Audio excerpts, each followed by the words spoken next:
And good day to everyone who's joining us here. I'm Jacqueline Richards, and welcome to Destress with Dessert and Learn. Today, we're going to spend some great time knowing where we can be and get through this navigation of stress, navigation of uncertainty, navigation through, and I don't want to say it, but oh my gosh, I am going to have to say it, COVID-19. I'm Jacqueline Richards. I'm a mortgage specialist and author of Yoga for Your Personal Finances. And while I can tell you all about how yoga can help you through this, I thought I needed to bring in an expert. Yes, I do. And I am so grateful that Chris Peacock has said, yes, she'll step in and help me out and be that expert that I was looking for. When you took a look at the reason why you're here, it's about the navigation through it. It's about the uncertainty. It's about the stress that we're all living through. When you took a look at it, you thought that perhaps pandemic, that's a hard thing for me to say, pandemic, requires that we really actualize and knew and become understanding about the unfamiliar. We're going to spend about 40 minutes about talking about how to cope with really cope through the storm. Chris is here to help you. Did you know she's so close? She's a phone call away. She's an email away, and she has extraordinary things. And I'm going to read it because it's so much, and I have such little time. So Chris has worked in the healthcare profession for 40 years. I know it doesn't seem like it, but it's 40 years in a variety of roles in the community, home care, and long-term care sectors. Do you understand how much she can bring to us? For the past 6 years, she's operated her own business called To Be in the Flow Neurofeedback Services. She's a brain trainer. Yes, I said that, a brain trainer. And she uses the neurofeedback as a tool. Chris, I'm so glad you're here with us. She works with adults and youth and children who are dealing with symptoms related to anxiety. I know at this moment in time, I'm dealing with more anxiety than I ever thought I would. I'm so glad she's here. She's graced us. And I know she'll tell us more. I have more to give you at the end of this. So do stay tuned. If you have any questions, do not hesitate. Down below, ask your questions. I am so glad. Chris, will you grace us? Wow. Thank you so much. I'm just going to share my screen. Yeah. All good? That's great. And of course, I didn't say that you're going to give us not one, not two, but three benefits of what you're going to go over. Yes. Yeah. So that's my thing. So yeah, we're talking about stress and uncertainty and anxiety today. And I want to thank you, Jacqueline, for inviting me. And this is the first time that I could talk about neurofeedback all day long, but to put it into a presentation and talk about stress in general, first time for that. So thank you. And I've done the best that I can with my hair today. So just, forgive that. So, how do I, oh dear. Okay, that didn't work. Oh, there we go. Okay, so so what we're covering today is I'm kind of looking at it from a systems, body system level. So what happens when our central nervous system is overloaded? Then some tools to stay steady and stay the course of this longer term pandemic, and to finish off, how does neurofeedback fit in with that? So let's jump into nervous system overload. So one of my go-to people is Brene Brown. And have you both heard of her, not heard of her? Love her. Love her? Love Okay, her. great. Yeah, Absolutely. I love her as well. So she's well, she's just started a new podcast series, and this she was interviewed actually on CTV, I think, last week. And so what she talks about in that and in her other talks is that this is all new, and we've never lived through, in her words, an effing pandemic before. And so you know, we're just trying to figure it out. And because it is a pandemic crisis, in a crisis, our bodies are super built to respond to that with adrenaline. That's been since the beginning of time. That's our limbic system and fight or flight to have a supercharge so that when we're in really stressful situations, we can respond. And then, then the crisis is short lived, and then we move back and figure out how we're going to move forward in a new normal. However, with the pandemic, the timeline is very uncertain. And so her point is that we can't depend on adrenaline. Our adrenaline is going to run out, and it's starting. What I'm starting to see as well is that it's outpacing us. And I'm hearing from, well, myself, I'm experiencing it, and I'm hearing it from others that fatigue is starting to set in because our systems are starting to get overloaded with that extra adrenaline that's moving through. Right. So when I was looking at this, I started to see the central nervous system as kind of a continuum for some of us, and I'm going to try and use my hands here. Um, for some of us, our nervous system, we're pretty zen on a usual basis pre-COVID. And so, sort of vibrating down here. And when something happens, it takes us up to here. But we have a larger window of tolerance. So it doesn't take us over the top. There are other people who tend to uh, live their lives with more adrenaline flowing. That would probably be me. And more excitable person, passionate person, and stuff. And so, maybe operating up here. And then I still have some room to go for that window of tolerance before going over the edge into overwhelm.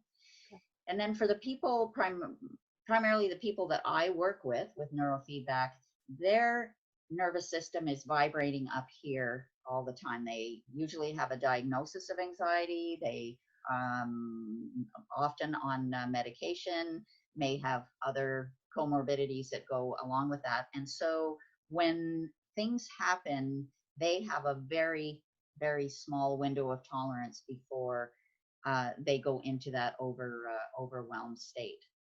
And I'll talk more about that later. But for all of us, we're experiencing an arousal of the central nervous system, whoever we are during this, because we have our own nervous system, we have the nervous system of the people we're living with, and then our family nervous system, and then we take that out to our city, our country, and this time globally, that everyone's nervous system is impacting on everyone else's.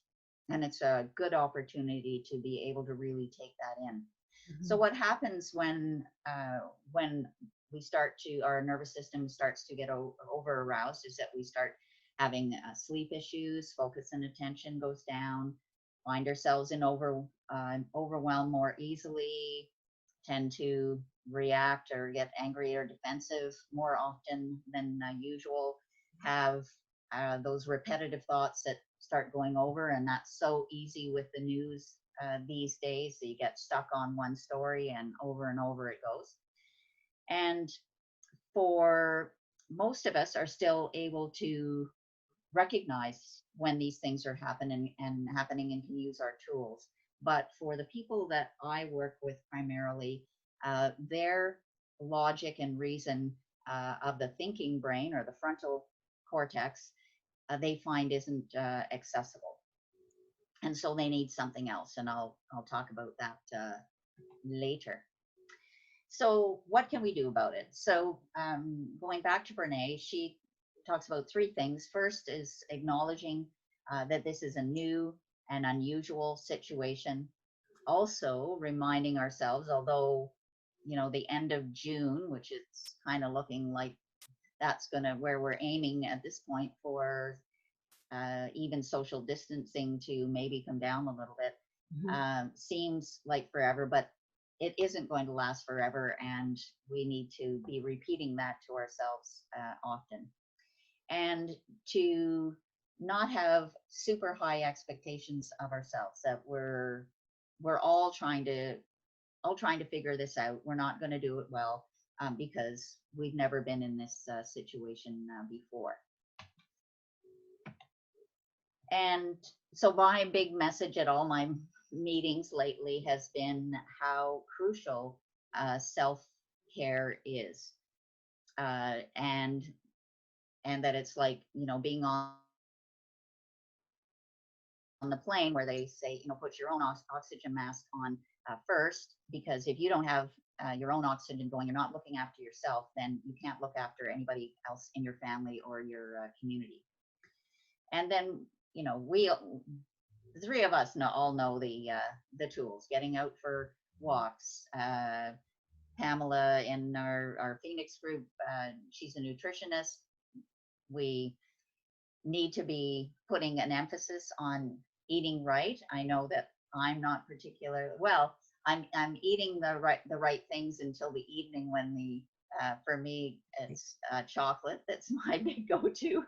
But we're all kind of either sweet or salty, and most people that I talk to are leaning a little in those directions. Gratitude is so important. It's kind of become almost a cliche, but as they say, things that fire together, wire together, and having a daily gratitude list can really help to keep those thoughts going in our head. Of course, humor, and then there's lots of free online programs. Now I've been doing one with Eric Peters on yoga. Trish, you're very generously offering Monday and Friday with Qigong, and I really hope to get there on Friday. Last week I did a Feldenkrais session. I'd never done one before. It's called it's Awareness Through Movement, and it was fabulous. And then there are also people doing fitness, and all of these within our own networking groups. We're all in business, so we can support one another. True.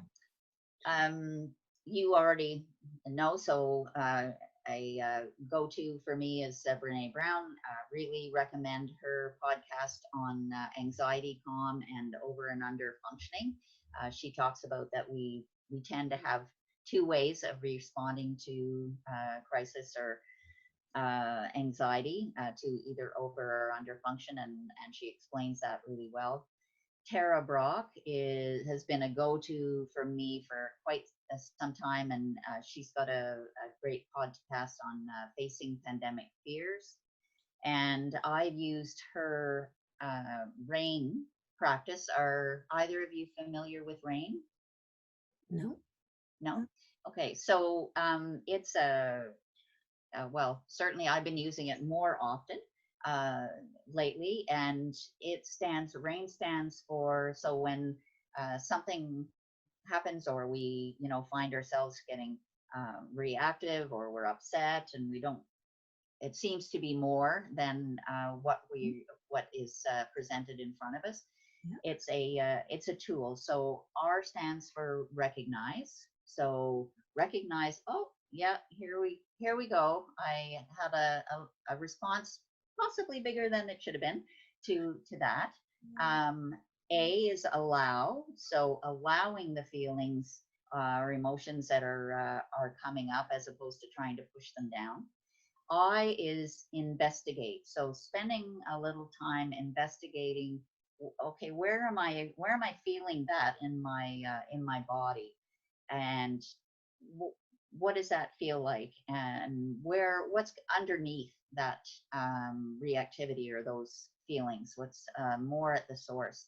And then once you've done some investigation, stands for nurture, which is then okay. Let's nurture that part that's feeling out of sorts, and holding that part in our hearts, and really, it's okay. It's okay.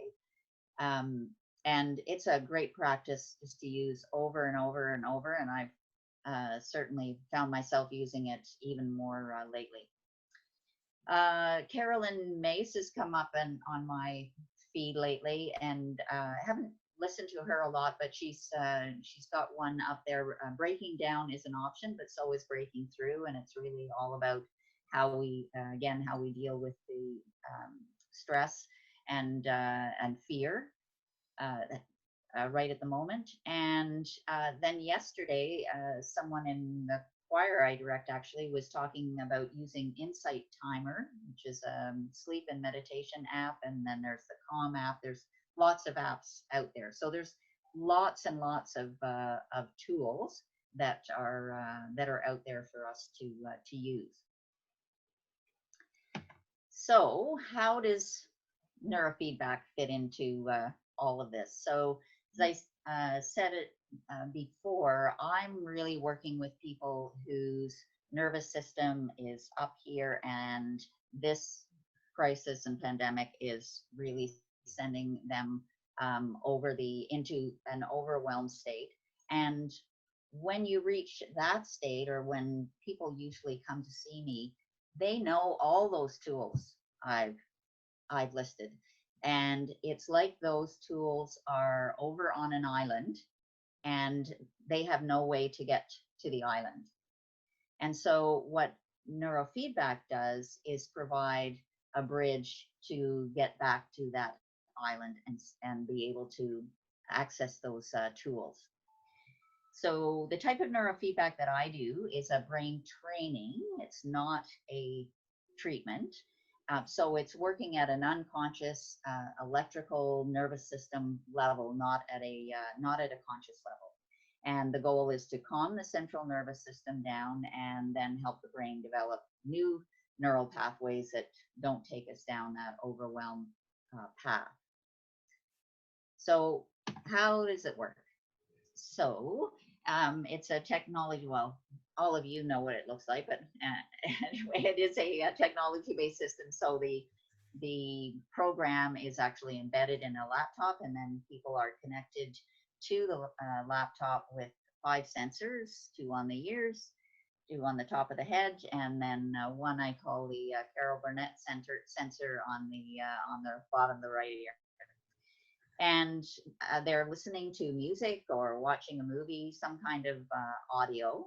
And so oh, you can't see don't have a pointer, but anyway, during the 33-minute session, the system is reading the electrical activity in the brain.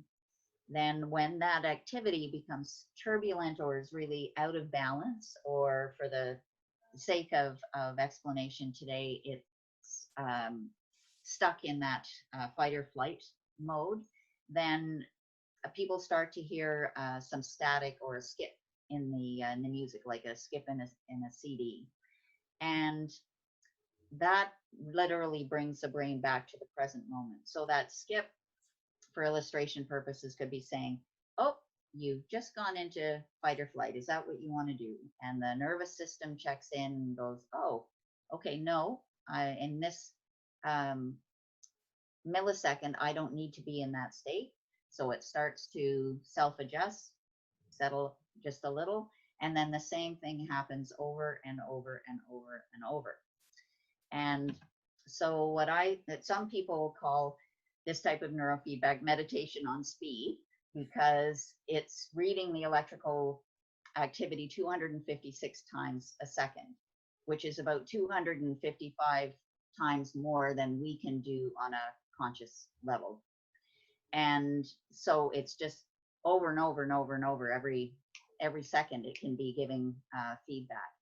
And over time, as the nervous system starts to come down, then things like sleep starts to improve, attention and focus improve, mood improves, less thrown off by things that come our way, so less reactive, and we don't get as stuck in the revolving thoughts. And really what happens is that we have the capacity again to ride the wave, go, oh, okay, yeah, I see that happening, and not get pulled into it, rather than being caught in it, where when people are in overwhelm, they are caught in the wave and they don't know how to respond.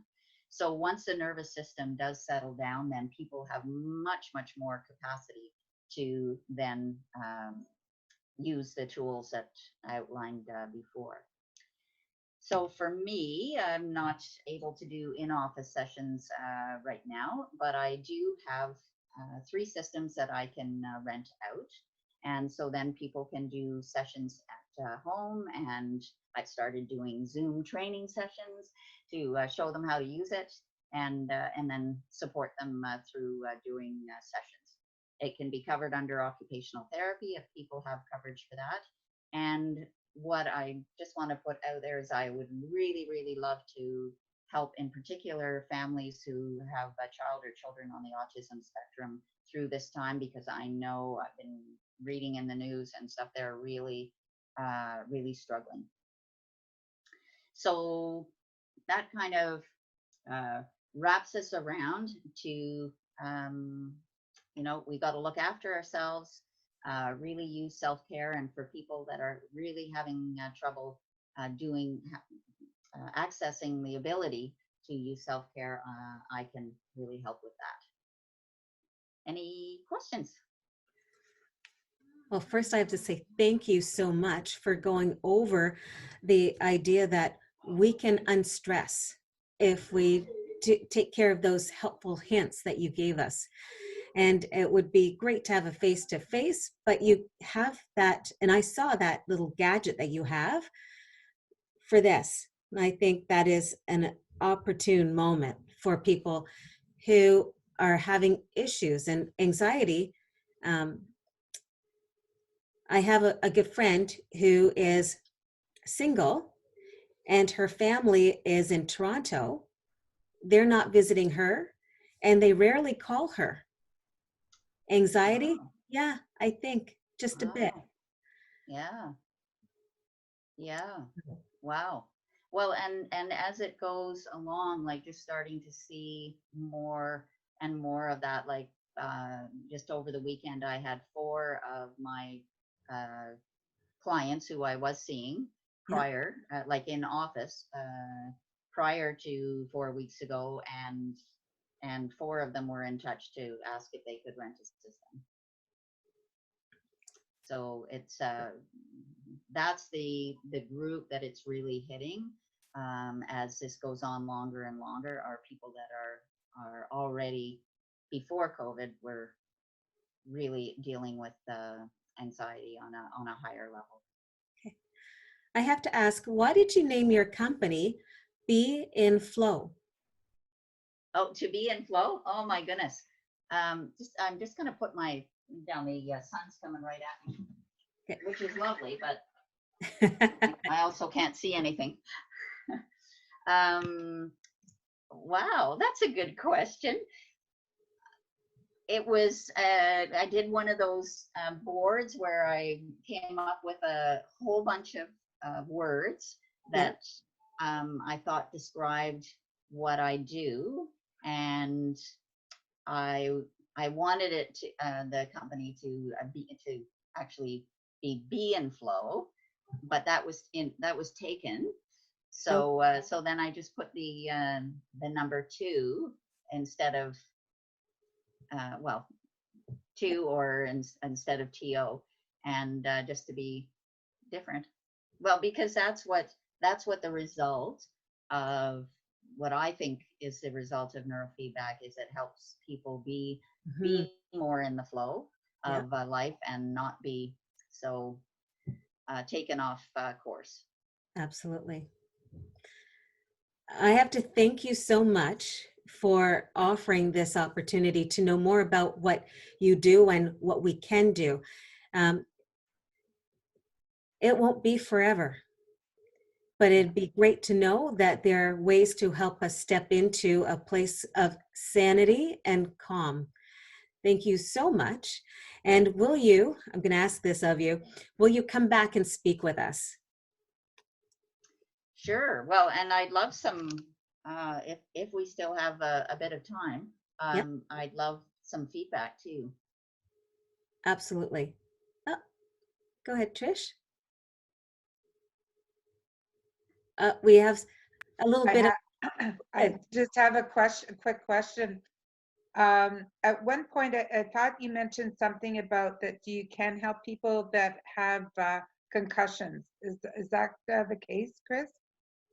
Yeah. So what I've found with concussions is, yeah, it definitely helps with that, particularly for new concussions. As the earlier people can come in, it helps bring that, because concussion is a trauma to the system, so brings the nervous system down and then helps with sleep and particularly noise sensitivity, um, the sometimes headaches, Mhm. and and then long term, I mostly who I see are people that aren't able to work, like they're so affected by the concussion that they're never going to get back to their um, pre-concussion state, and so it for those people it really helps them stay their mood stay a lot more steady and be able to cope with their symptoms more easily. Wow. Thank you so much. Yeah. So, any feedback? How could I improve? Was there too much? Too No, little? and the reason why I asked if you would come back and speak with us is because I know that I want to have a conversation with regard to, we talk about it because funding has been taken away. No, sorry, slowed for anyone who has, oh my gosh, it starts with an A, um, Autism? autism. Thank you. And on the spectrum. And I had no idea about that, only to find out a good friend of mine, her husband really has it. And he didn't know until they were going through some um, relationship sessions. And it was a Wow. comment, do you think? Anyway, so I would love to have that conversation. That's why I asked, would you come back and speak to us? Because those are things that we can't pinpoint. And I think there's ways that you'd be able to answer some of that. Trish had a great comment about concussions. I had one of my clients, one of my mortgage clients, have a concussion, not once, not twice, but 3 times. Wow. It made life very difficult for her. Yeah. So not only did she leave where she lived, she moved into a rural area because she couldn't deal with the sand, the sound, the sights. Yeah. I think, and I keep saying I know you have information for us that we could um, challenge ourselves to make some decisions and ask questions, Okay. right? Was the information relevant? Absolutely. Very, Yeah. yeah. Okay. Okay. So Great. I know I didn't introduce myself. I'm Jacqueline Richards, mortgage specialist and author of Yoga for Your Personal Finances. So when I saw the word yoga on your slide, I thought, yep, absolutely. It's one of those pieces. So it's not just about the money. It's about finding calm, finding some inner serenity. And it's great that Trish is here. She's our speaker tomorrow And Oh, I'm so glad we all together to have this conversation. So I don't want anyone to be shy. Ask questions. Once you see this, this will be posted on Facebook. It'll be posted on my YouTube channel. There's so much here. And I'm so glad you were here to join us. oh, that's great. When's yours, Trish? Tomorrow, April 16th at lunchtime. I'm Lunchtime. doing the laugh, lunch, and learn. Yeah. Last lunch and not. Oh, okay. If we get a break, I'm on an all. Well, Jacqueline, are you on that as well? The When Global. I am. I am. Oh, I'm And so am assuming I. you're. So am I. So Oh well, how are you going to do that? Oh, we will. Thank you.